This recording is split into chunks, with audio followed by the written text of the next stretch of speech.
బడ్జెట్పై మాజీ సీఎం కేసీఆర్ అసంతృప్తి వ్యక్తం చేశారు. ఏ ఒక్క పాలసీని నిర్దిష్టంగా రూపొందించలేదని మండిపడ్డారు. ఈ వ్యాఖ్యలకు సీఎం రేవంత్ రెడ్డి కౌంటర్ ఇచ్చారు. చీల్చి చెండాడతామనంటే బుల్లెట్ ప్రూఫ్ జాకెట్ వేసుకుని వచ్చానన్నారు. ఏ ఒక్కదాని మీద కూడా గ్యాస్ ట్రాష్ తప్ప చిల్లర మల్లర ప్లాట్ఫామ్ స్పీచ్ లాగా ఉంది తప్ప అది బడ్జెట్ ప్రసంగం లాగా లేదు.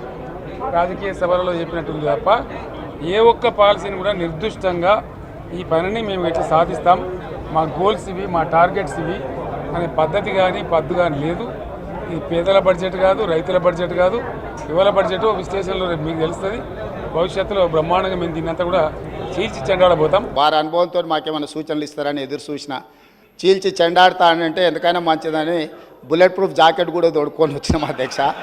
మా వెంకటరెడ్డి గారు అయితే 10 గంటలకు అసెంబ్లీ అని అంటే 9:30కే వచ్చి కూర్చున్నాడు. అదేందో చూద్దామని చెప్పి ఒక సినిమాలో మీకు తెలుసు కదా అధ్యక్ష, నేను ఊరు బయట ఉన్న కొండను ఎత్తుతా మీరు రాండి అని సవాల్ ఇస్తుండే ఒక ఆయన.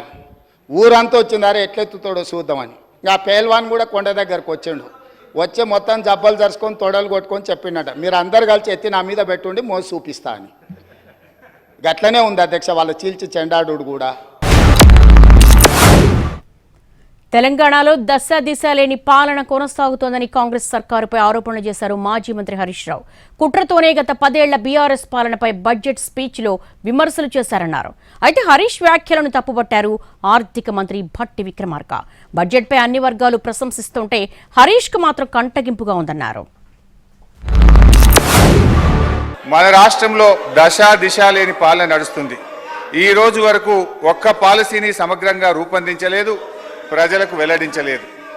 ఎంతసేపు ఉత్త రాజకీయ వృధా, కాయగొరుకుడు మాటలు, విజన్ లేదు, విషయం లేదు. ఇప్పటి వరకు సాధించిన ఒక విజయం లేదు.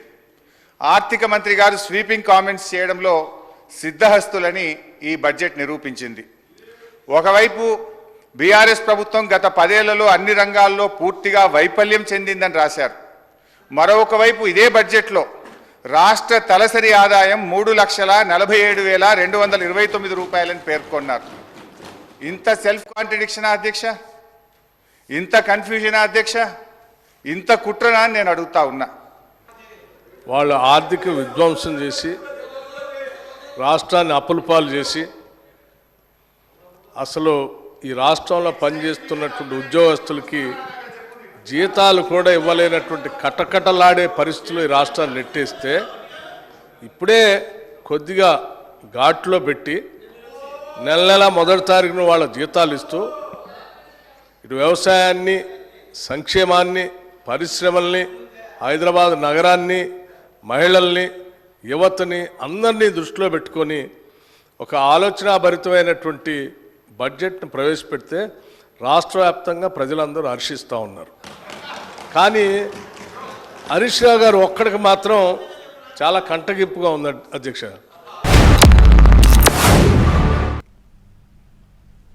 వ్యవసాయ మోటార్లకు మీటర్ల అంశంపై అసెంబ్లీలో మాటల యుద్ధం జరిగింది. 30,000 కోట్ల అప్పులు తీసుకునే అవకాశం కల్పిస్తామన్న మీటర్లను పెట్టలేదన్నారు హరీష్ రావు. ఒప్పందం చేసుకుని బుకాయిస్తున్నారని కౌంటర్ ఇచ్చారు రేవంత్ రెడ్డి. కేంద్ర ప్రభుత్వం 30,000 కోట్ల రూపాయల అప్పు మాకు ఇస్తామన్నా బోరు బావుల కాడ మీటర్లు పెట్టము, మేము విద్యుత్ సంస్కరణలను ఒప్పుకోము అని సభానాయకుడిగా కేసీఆర్ గారు ఇక్కడ ఉండి చెప్పారు అని నేను చెప్పిన. దాని మీద లేచి ముఖ్యమంత్రి గారు ఈ కాగితం నాకు పంపారు. నేను ఇచ్చే కాగితం కూడా మీ ద్వారా మళ్ళీ వారికి పంపుతా. బావులకు కాకుండా ఇది మీటర్లు, పాత మీటర్లు ఉన్న చోట కొత్త మీటర్ పెట్టడం, రిప్లేస్ తప్ప స్మార్ట్ మీటర్ తప్ప అసలు కొత్తగా మీటర్లు పెట్టే ముచ్చటనే ఇలా లేదు. డిస్ట్రిబ్యూషన్ ట్రాన్స్ఫార్మర్స్ దగ్గర 100% మీటర్లు పెడితే డిస్ట్రిబ్యూషన్ ట్రాన్స్ఫార్మర్స్ ఎక్కడుంటాయి అధ్యక్ష? డిస్ట్రిబ్యూషన్ ట్రాన్స్ఫార్మర్స్ కింద వ్యవసాయ కనెక్షన్స్ ఉండవా? వ్యవసాయానికి పోయే కాడ నరేంద్ర మోడీ గారు మీరు కలిసి 2017 జనవరి 4 నాడు సంతకాలు పెట్టినరు. రాష్ట్ర ప్రభుత్వం ఈ ఒప్పందాలను ఒకవేళ అమలు చేయకపోతే, ఈ స్మార్ట్ మీటర్స్ బిగించకపోతే ఈ అగ్రిమెంటును ఉల్లంఘించడమని కేంద్ర ప్రభుత్వము డిస్కాంల మీద చర్యలు తీసుకునే అవకాశం ఉంది. ఇప్పుడు మెడ మీద కత్తి వేలాడుతుంది. వీళ్ళు చేసిన దుర్మార్గమైన ఒప్పందాలు తెలంగాణ రాష్ట్రానికి గుదిబండగా మారి ఆనాడు వాళ్ళు ప్రేమించుకున్నప్పుడు సంతకాలు పెట్టుకున్నప్పుడు ఇవన్నీ కనిపిరాలి. కానీ ఎన్నికల దగ్గరకు వచ్చినప్పుడు వ్యవసాయ పంపు సెట్లకు మీటర్లు పెడితే రైతులు ఊరేస్తారని తెలిసి ఇవాళ మేము తిరగబడ్డాం. మేము 30,000 కోట్ల రూపాయలు తెచ్చుకోలేదు. ఎవరిని మభ్య పెడుతున్నారు అధ్యక్ష? హరీష్ రావు బిట్రియల్ వ్యాఖ్యలపై భట్టి విక్రమార్క అసహనం వ్యక్తం చేశారు. ఇచ్చిన గ్యారంటీలు అమలు చేయనప్పుడు బిట్రియల్ అనడంలో తప్పేముందన్నారు Harish Rao. Each betrayal starts from trust అని. అధ్యక్ష, ఇది అసలు వర్తిస్తే మీరా చెప్పగలిగేది ఆ మాట? మీరు చెప్పొచ్చు అసలు ఆ మాట? మార్టిన్ లూథర్ కింగ్ గురించి మీరు మాట్లాడొచ్చు అసలు? అధ్యక్ష, అది మాట్లాడితే జనం నవ్వుకుంటారు అధ్యక్ష. బిట్రయల్ గురించి మీరు మాట్లాడితే ఎట్లా? బిట్రయల్ అంటే మీరు అడగండి రాష్ట్రంలో ఎవరైనా. బిట్రయల్ అనగానే బీఆర్ఎస్ అంటారు, ట్రస్ట్ అనగానే కాంగ్రెస్ అంటారు. అది కదా మీరు మాట్లాడితే ఎట్లా? మేము మాట్లాడాల్సింది మీరు మాట్లాడితే ఎట్లా సార్? గ్యారంటీలు అమలు ఎప్పుడని మాట్లాడితే మళ్ళా గదే పాత ముచ్చట చెప్పేటువంటి ప్రయత్నం భట్టి గారు చేశారు. నేను అనేది ఏంటంటే ఇవాళ నిజంగా బిట్రేయల్ చేయలేదా మీరు? ఇవాళ 100 రోజుల్లో 6 గ్యారంటీలు అమలు చేస్తామని బాండ్ పేపర్ మీద రాసిచ్చి 4,000 పెన్షన్ ఇవ్వకుండా మోసం చేసింది నిజం కాదా? 2,500 మహిళలకు ఇచ్చేది నిజం కాదా? విద్యార్థులకు భరోసా కార్డు ఇయ్యింది నిజం కాదా? అందువల్ల ఆ మాట మాట్లాడినాం తప్ప మేము ఉద్దేశపూర్వకంగా మిమ్మల్ని ఏమీ అనాలనుకోలేదు అధ్యక్ష. వ్యవసాయ మోటార్ల అంశంపై కాంగ్రెస్ బీఆర్ఎస్ మధ్య మాటల యుద్ధం జరిగింది. మీటర్లపై కాంగ్రెస్ అబద్దాలు చెప్తోందన్నారు హరీష్ రావు. తాము మీటర్లు పెడతామని చెప్పలేదన్నారు భట్టి విక్రమార్క. కేంద్ర ప్రభుత్వం 30,000 కోట్ల రూపాయల అప్పు మాకు ఇస్తామన్నా బోరు బావుల కాడ మీటర్లు పెట్టము, మేము విద్యుత్ సంస్కరణలను ఒప్పుకోము అని సభానాయకుడిగా కేసీఆర్ గారు ఇక్కడ ఉండి చెప్పారు అని నేను చెప్పిన. దాని మీద లేచి ముఖ్యమంత్రి గారు ఈ కాగితం నాకు పంపారు. నేను ఇచ్చే కాగితం కూడా మీ ద్వారా మళ్ళీ వారికి పంపుతా. వ్యవసాయ బోరు బావులకు కాకుండా ఇది మీటర్లు, పాత మీటర్లు ఉన్న చోట కొత్త మీటర్ పెట్టడం, రిప్లేస్ తప్ప స్మార్ట్ మీటర్ తప్ప అసలు కొత్తగా మీటర్లు పెట్టే ముచ్చటనే ఇలా లేదు. వ్యవసాయ పంప్ సెట్లకి ఏమైనా మీటర్లు పెడుతున్నాను? ఒక్క నిమిషం, మేము పెడతామని ఎప్పుడు చెప్పలేదు కదా. మీరు ఎందుకు అనవసరంగా చూపించేసి మీరు తల్ల కిందలు తపస్సు చేసి ఇబ్బంది పెట్టినా మేము రైతులకి మీటర్లు పెట్టం. మేము పవర్ ఇచ్చేది ఇస్తూనే ఉంటాం. మీరు అనవసరంగా మిస్గైడ్ చేసి ఇంకేదో మాట్లాడి చేయాలని ప్రయత్నం చేయబా.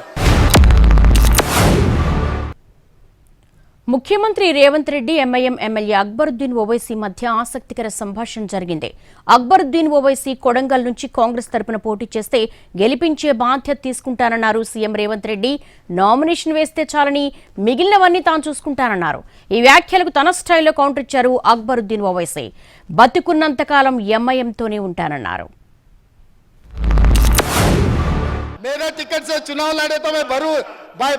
मैं अभी वादा कर रहा हूं चेयरमैन साहब, स्पीकर सर, आपके सामने अगर कोडंगल से मेरा कांग्रेस के बी फॉर्म लिए तो अकबर साहब को जिताने की जिम्मेदारी मेरी है. मैं जिम्मेदारी लेता हूं. साहब का मेरा दोस्त मेरा बी फॉर्म, मेरा पार्टी के बी फॉर्म ले लिए तो पूरा मेरा ही जिम्मेदार. आने का भी जरूरी नहीं है. नामिनेशन के ऊपर उनके दस्तखत ले जाके मैं नामिनेशन फाइल करवा दे के मैं चुनाव भी नहीं लड़ूंगा.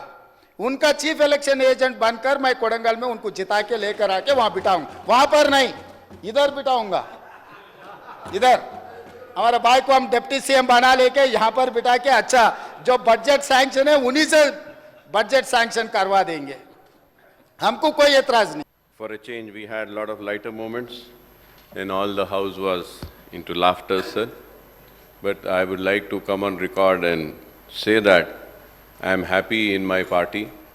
अकबरुद्दीन ओवैसी मरे दम तक मजलिस-ए-इत्तेहादुल मुस्लिमीन में था, मजलिस-ए-इत्तेहादुल मुस्लिमीन में ही रहेगा. मजलिस-ए-इत्तेहादुल मुस्लिमीन के दफ्तर दारुस्सलाम से ही अकबर ओवैसी का जनाजा जाएगा.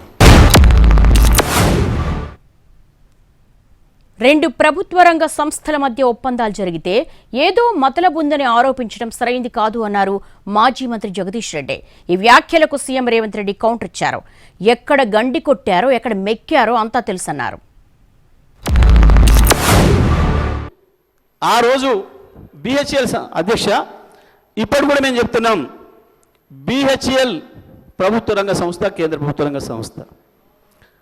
మన ఈ రాష్ట్ర ప్రభుత్వ రంగ సంస్థలు ట్రాన్స్కోజెన్కో ఒక ప్రభుత్వ రంగ సంస్థకు ఇంకో ప్రభుత్వ రంగ సంస్థకు మధ్యన ఒప్పందాలు జరిగితే అందులో ఏందో మతలం ఉంది అని చెప్పేది అమాయకత్వమా, తెలివి తక్కువతనమా, లేదా మోసం చేయడానిక, ప్రజల్ని మోసగించడానిక? ప్రభుత్వానికి ఏ రకంగా ఇలా పొరపాటు చేయడానికి అవకాశం ఉంటుంది? బిహెచ్ఎల్ నుంచి డబ్బులు తీసి లంచాలు ఇస్తారా అధ్యక్ష, చైర్మన్ గారు ఎవరికన్నా? అవుతుందా? ప్రభుత్వ రంగ సంస్థల నుంచి సాధ్యమవుతుందా? ఇవాళ బిహెచ్ఎల్కు మేము నామినేషన్ పేజ్ మీద ఇచ్చినాం. గవర్నమెంట్ టు గవర్నమెంట్ ఇస్తే కమిషన్లు వస్తాయా? ఇది పద్ధతేనా? మీరు ఎక్కడ గండి కొట్టిరు, ఎక్కడ బొక్కిండ్రు, ఎక్కడ మెక్కిండ్రు మాకు తెలియదు అనుకుంటున్నారు అధ్యక్ష. మేమేం చదువుకోకుండానే ఇక్కడికి వచ్చినాం అనుకుంటురా? బిహెచ్ఎల్కు 4000 మెగావాట్లు దాదాపు 29,000 చిల్లర కోట్లు. నేను సబ్జెక్టు కరెక్షన్, నేను రికార్డు మళ్ళీ తీసుకొని చెప్తా అధ్యక్ష. ఆనాడు ఒప్పందం చేసిరు. బిహెచ్ఎల్ నుంచి వీళ్ళ బినామీలు, వీళ్ళ బంధువులు, వీళ్ళకి కావాల్సిన వాళ్ళు సివిల్ వర్కులు మొత్తం మళ్ళీ బిహెచ్ఎల్ నుంచి వాళ్ళ కాంట్రాక్ట్ ఇచ్చారు అధ్యక్ష. ఈరోజు విచారణకి ఇస్తే ఎందుకు గుండెలు బాదుకుంటున్నారు అధ్యక్ష? ఉన్నదంతా బిహెచ్ఎల్కి అయితే కేంద్ర ప్రభుత్వము సంఘ సంస్థకే ఇచ్చినప్పుడు బాధ ఎందుకు పడుతున్నారు అధ్యక్ష? కోర్టుకి ఎందుకు పోయినరు? విచారణ జరగొద్దని ఎందుకు అంటున్నారు? ఎందుకు పొడ పేపర్లు పెడుతున్నారు? రేవంత్ కేటీఆర్ల మాటల యుద్ధం సబితా ఇంద్రారెడ్డి వైపు టర్న్ అయింది. నేతల మధ్య ఓ స్థాయిలో మాటలు మంటలు రేపాయి. వెనకున్న అక్కల మాటలు వింటే కేటీఆర్కు జూబ్లీ బస్టాండే దిక్కని రేవంత్ అన్నారు. దీంతో సబిత ఒక్కసారిగా ఫైర్ అయ్యారు. సబితా, సీఎం రేవంత్ రెడ్డి మధ్య మాటల యుద్ధం జరిగింది. రేవంత్ను కాంగ్రెస్ పార్టీలోకి వస్తే తానే ఆహ్వానించారని, ఇప్పుడు నన్నెందుకు టార్గెట్ చేస్తున్నారని మండిపడ్డారు. ముఖ్యమంత్రి అయిన తర్వాత కేసీఆర్ ఇంటి మీద వాళ్ళ కాకి నా ఇంటి మీద వాళ్ళతో కాల్ చేస్తానడు. ఎంతమంది ఉన్నారు అధ్యక్ష? ఇప్పుడు అక్కడ ఎందుకు చేర్చుకున్నారు అధ్యక్ష? గౌరవ ముఖ్యమంత్రి గారు ఎంజాయ్ చేస్తున్నారు. ఇప్పుడు మాట్లాడుతుంటే గుండె మీద చేసుకొని చెప్పాలి అధ్యక్ష. ముఖ్యమంత్రి గారు కూడా ఆ రోజు నేను అక్కగానే ఆశీర్వదించిన, ఆ రోజు పార్టీలోకి వస్తున్నప్పుడు ఒక అక్కగా ఆశీర్వదించిన, బాబు నువ్వు చాలా పెద్దగా ఎదుగుతావు, ఈ రాష్ట్రానికి ముఖ్యమంత్రి అవుతావు, రాయి పార్టీలకని ఆహ్వానించిన నేను. నువ్వు వస్తే భవిష్యత్తులో ఈ పార్టీకి నువ్వు ఆశాకిరణం అవుతావు అని చెప్పి పార్టీలకు ఆహ్వానించిన, లేదా గుండె మీద చేసుకొని చెప్పమనండి అధ్యక్ష. ఎందుకు టార్గెట్ చేస్తున్నావు? ఏం మోసం చేశాం?